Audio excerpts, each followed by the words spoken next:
किसी को सुंदर, स्वस्थ, संसार में रत, आशा, सदिच्छा, सदाशयता में तत्पर देखकर उसके भीतर से एक विद्रूप हंसी निकलने लगी, वह सबका उपहास करने लगा। सभी पर ताने कसना, व्यंग बौछार करना उसका स्वभाव ही बन गया। उसका समस्त विश्वास भाव के विश्व से उठ गया। अभाव का विश्व कठोर है सही, पर वही सत्य है। सुख, सफलता, संपत्ति का स्वप्न देखना अज्ञान है। अब वह मनुष्यों की खोट, उनकी बुराइयों को खोजने लगा। जो कोई सुखी संपत्तिशाली दिखता, समाज जिसे आदर सम्मान देता उसमें भी दो चार दोष निकालकर वह अपने मन को संतोष देने लगा। उसके पड़ोस में उसके किसी संबंधी ने एक विशाल 2 मंजिला कोठी खड़ी कर दी थी।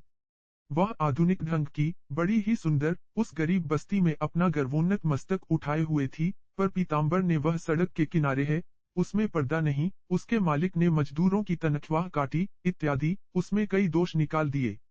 वह जब मकान जाता उस कोठी की ओर कभी नहीं देखता, पहले ही से आंखें फेर लेता। हम कभी से इस अभावात्मक सत्य पर विश्वास करते चले आ रहे हैं।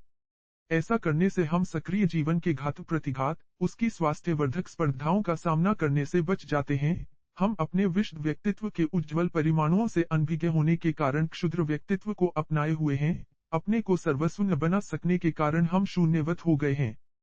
पर सूरज, चाँद और तारे हमें शून्य बन जाने का उपदेश नहीं देते।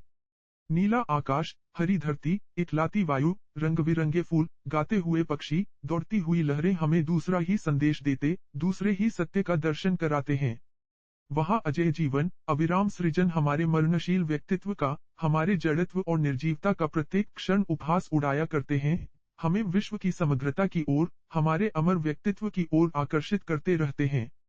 पारस्परिक स्पर्धा, द्वेष, द्रोह, छोटे मोटे सुख दुख, हानि लाभ, भेदभाव के अंधकार से घिरे हम सर्वत्र प्रकाशमान संपूर्णता से अपना संबंध विच्छेद कर नाशमान हो गए हैं। इसी भावात्मक सत्य की निर्जीव सजीव मूर्ति पीताम्बर को हम छुटपन से इस पानवाले के रूप में देखते आए हैं। उसे अब निश्चेष्ट, निर्जीव रहने ही में आराम मिलता है। उसका अब स्वास्थ्य अब नहीं के बराबर रह गया है। लगातार पान चबाने से दांत सड़ गए, दिन रात बैठे रहने से जठराग्नि बुझ गई है। वह केवल जीवित रहने के अभ्यास से जीता है। स्वास्थ्य गवा बैठने एवं हृदय में निर्जीवता व्याप्त हो जाने के कारण वह अपनी पत्नी से भी प्रसन्न नहीं रह सका। पानवाला बन जाने के कुछ ही महीनों बाद भाई ने उसकी शादी कर दी थी। जब तेल टपक कर समाप्त हो चुका था तब केवल बत्ती को जलाने के लिए मानो दीपक को शिखा के पाश में बांध दिया गया। पीताम्बर का निर्बल रुग्ण बच्चा जब जाता रहा तब उसने संतोष की ही सांस ली। आज दिवाली के रोज दुकान सजाते हुए उसने एक पुराना मिट्टी का खिलौना कपड़े की तहों से बाहर निकाल गद्दी के पास रखा है। जिसके लिए 5 साल पहले यह खिलौना लाया था वह तो रहा नहीं, यह खिलौना रह गया है। वह मिट्टी का नहीं था इसीलिए, वह मिट्टी का नहीं था, ऐसा कहते हुए पीताम्बर उसी तरह ठठाकर हंस रहा है।